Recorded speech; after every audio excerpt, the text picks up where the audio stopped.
Hello everyone, good morning. Welcome back to my channel.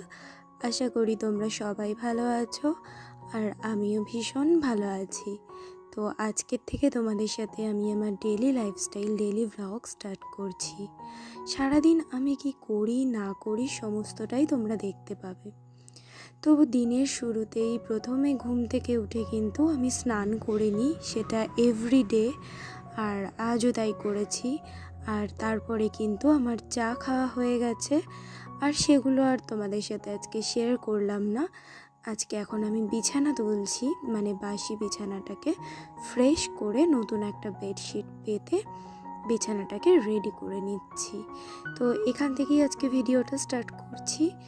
তো আগেই বলে রাখি, আমাদের পরিবারে আমরা 3জন থাকি, আর আরেকজনও থাকে, সে অনেকটাই ছোট। টোটালে 3.5 জন, মানে আমি, আমার হাজব্যান্ড, আমার শাশুড়ি মা, আর আমার একটা ছোট্ট বেবি আছে, ওর নাম দিশান।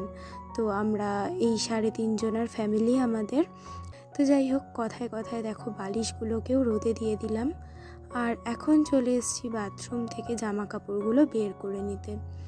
ম্যাক্সিমাম জামা কাপড় এখানে মার, মানে আমার শাশুড়ি মার, আমার হয়তো একটা আছে, আর তাছাড়া আমার হাজব্যান্ডের 2-1টা আছে।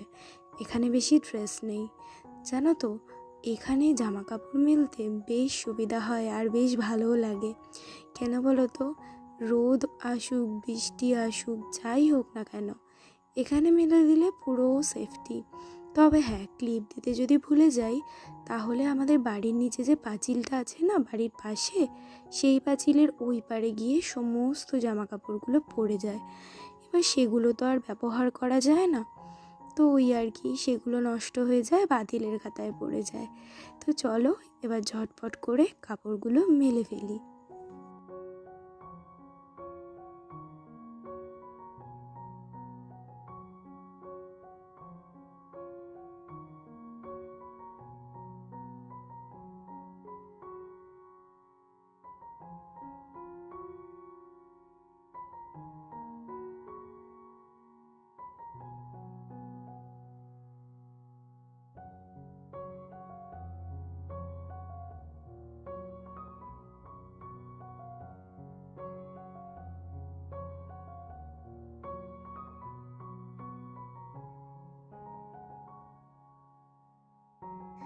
এখন আবার চলে এলাম ওয়াশিং মেশিনে আরও কয়েকটা জামা কাপড় কাচতে।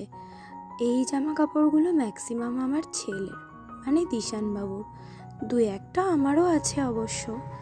আর এই মেশিনে জানো তো রোজ কিন্তু কাচি না, ওই যেদিন যেদিন একটু বেশিই থাকে জামা কাপড় সেদিন সেদিনই কাচি, কিংবা যখন মনে হয় তাড়াহুড়ো টাইম নেই হাতে সেদিন। আর হ্যাঁ, বেডশিটগুলো এখানেই কাচি। তো দেখো, এই মেশিনের ভিতরে আমার ছেলে এই বাস্কেটে যত জিনিস ছিল সবই ঢেলে ফেলে দিয়েছে। ও আবার কি করে জানো তো, এই মেশিনের সামনে দাঁড়িয়ে দাঁড়িয়ে খাবার খায়। মেশিন থেকে জলটা পড়ে, ও ব্যাপারটাকে ভীষণ এনজয় করে, আর তারপরে ওকে খাওয়াতে পারি, নয়তো তো খাবেই না, ভীষণই দুষ্টু করবে। বেবি তো, ধরো 2 বছর বয়স, কতটুকুই বা বোঝে। তো এরকম, তো ওইটুকু আবদার আমার রাখতেই হয়। আর এরকমভাবেও দিনের মধ্যে অনেকবারই এই জিনিসগুলোকে এখানে ফেলবে, আর আমি তুলে তুলে রাখবো। তো চলো এখানেও এবার কেচে নিই।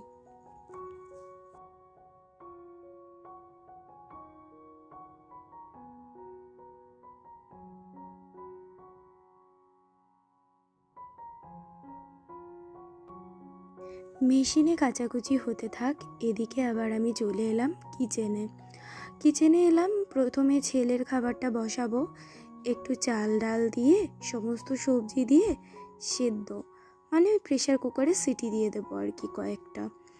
আর কাল যেহেতু ওকে খিচুড়ি করে দিয়েছিলাম, মানে যেরকম বড়দের ফোড়ন দিয়ে পেঁয়াজ রসুন দিয়ে করে দেয়, ঠিক সেইভাবেই করে দিয়েছিলাম।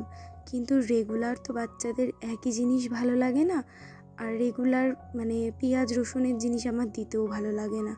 তো সেই জন্য একটু ঘুরিয়ে ফিরিয়ে দিই একই জিনিস, আর ভেজিটেবলস তো খাওয়াতেই হবে, সেই কারণে আর কি। তো এখানে দেখো 2-1টা মটরশুঁটি নিয়েছি, তারপরে পেঁপে নিয়েছি, গাজর নিয়েছি, আর সিম নিয়েছি। তো এই কটা জিনিসই দেব, তার সাথে একটু নুন লঙ্কা আর একটু হলুদ গুঁড়োও দেবো, আর একটু ঘিও দিয়ে দেবো এর মধ্যে। তারপর কয়েকটা প্রেসারে সিটি দিয়ে দিলেই রেডি ওর খাবারটা।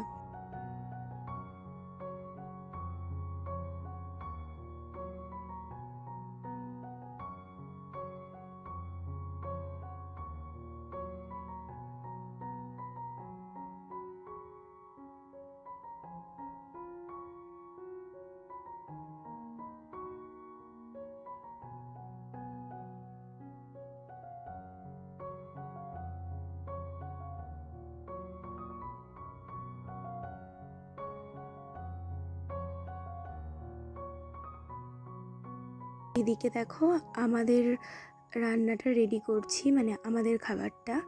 আমি আর আমার শাশুড়ি মাই আজকে খাবো, কারণ আমার হাজব্যান্ড ব্যবসার কাজে একটু বাইরে গেছে, বাড়িতে নেই।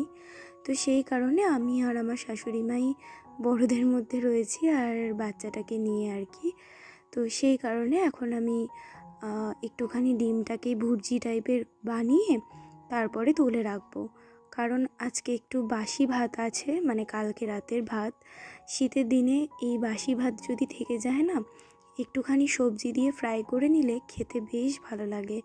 আজ সেটাই করছি, সাদা তেলের মধ্যে একটু ঘি দিয়ে নিলাম, তারপর সমস্ত সবজিগুলোকে ফ্রাই করে ভাতটাকেও ফ্রাই করে দিচ্ছি। তো এখানে সবজি আমি শীতকালের গাজর, ফুলকপি, বাঁধাকপি, একটুখানি মটরশুঁটি, পেঁয়াজ এগুলোই দিয়েছি। তোমরা চাইলে এখানে আরও অনেক কিছুই অ্যাড করতে পারো, বা আমিও এক এক দিন এক এক রকমভাবে করি, কোনো দিন ক্যাপসিকামও দিই। আজ আর সেগুলো দিলাম না, নর্মালভাবেই বানিয়ে নিলাম। আর এরপরে দিশানকে খাইয়ে দিয়েছিলাম, মাকেও খেতে দিয়ে দিয়েছি, আর এবার আমিও খেয়ে নিচ্ছি সকালের ব্রেকফাস্টটা। সাথে কিন্তু ডিম সিদ্ধও ছিল। এখন চলে এলাম ফ্রিজ থেকে মাছটা বের করে নিতে। আজকে মা বাড়ির মানে রাস্তার পাশ দিয়ে আর কি মাছ নিয়ে যাচ্ছিল মাছওয়ালা, তো তার কাছ থেকেই মাছটা নিয়েছে। মাছের পিসগুলো একটু ছোট হয়ে যাওয়ায় মায়ের মনটা একটু খারাপই ছিল, তো কোনো ব্যাপার না। যাই হোক, এখন আমি মাছটা ধুয়ে রেখে নিচে চলে এলাম। এসে দেখি মা, মানে শাশুড়ি মা, ফুল গাছে জল দিচ্ছে, আর আমার ছেলে হেল্পারি করছে, মানে ও বালতি নিয়ে দৌড়াদৌড়ি করছে। বাচ্চা তো একটু এগুলোর মধ্যে যদি থাকে, মানে ব্রেনটা অনেক ডেভেলপ হয়, আর স্বাস্থ্যের জন্য সেটা ভালো হয় প্রকৃতির মধ্যে থাকলে, তাই না?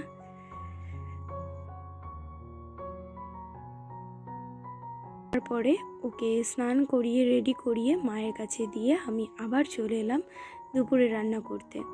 আজ বেশি কিছু রান্না করব না, এই রুই মাছটাকে হালকা করে রান্না করব। যেমন তোমার শীতের দিনে ফুলকপি, বেগুন, আলু, সিম দিয়ে একটা ঝোল হয় না, শুধুমাত্র কাঁচা লঙ্কা ফেড়ে আর অল্প জিরের গুঁড়ো দিয়ে পুরো পাতলা করে, বেশ ভালো লাগে দেখতে। একঘেয়েমি কষা মশলাদার খাবার খেতে খেতে মুখটা কেমন হয়ে যায়, মাঝে সাঝে এরকম টাইপের ঝোল খেতে ভীষণই ভালো লাগে। তো আজকে সেরকমই একটা ঝোল করব, আর এই ঝোলটা করব এমনভাবে যাতে দিশানও দুপুরবেলা এই ঝোলটা দিয়ে ভাত খেতে পারে, কারণ বেশি কষা ঝোল তো ওকে দেওয়া যাবে না, আর ও খেতেও পারবে না, সেই কারণে আর কি।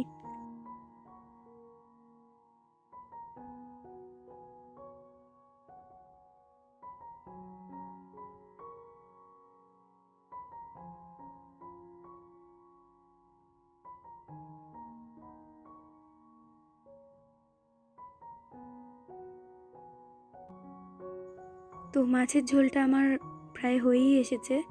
এদিকে আমি ধনেপাতা বাটা করব বলে ধনেপাতাটাকে রেডি করে নিলাম। ধনেপাতায় কিন্তু আমি রসুন, লঙ্কা, তারপর সমস্ত কিছু দিয়ে একবারে রেডি করে নিয়েছি, আর তারপর তেলের উপর ছেড়ে একটু লবণ দিয়ে নাড়াচাড়া করে নিয়েছি। ব্যাস, রান্নাবান্না সব কমপ্লিট। আমার হাজব্যান্ড বাড়িতে না থাকলে আমরা আর বেশি কিছু রান্না করি না। তো যাই হোক, রান্না হয়ে যাওয়ার পর এখন আমি গ্যাসটাও মুছে নিচ্ছি, আর ওদিকে ফ্রিজেও বাসি চিকেন রয়েছে। দেখা যাক, যদি মনে চায় তাহলে সেটাও বের করে নেব। তো এরপর এখন আমি গ্যাসটা মোছার পর দিশানকেও খাইয়ে দেব। তো চলো, আজকের মতো ভিডিওটা এখানেই এন্ড করে দিচ্ছি। ভিডিওটা যদি কিছু ভালো লাগে তাহলে অবশ্যই একটা লাইক করে দিও, কমেন্ট করে জানিও কেমন লেগেছে, আর অবশ্যই সাবস্ক্রাইব করে আমার পাশে থেকো।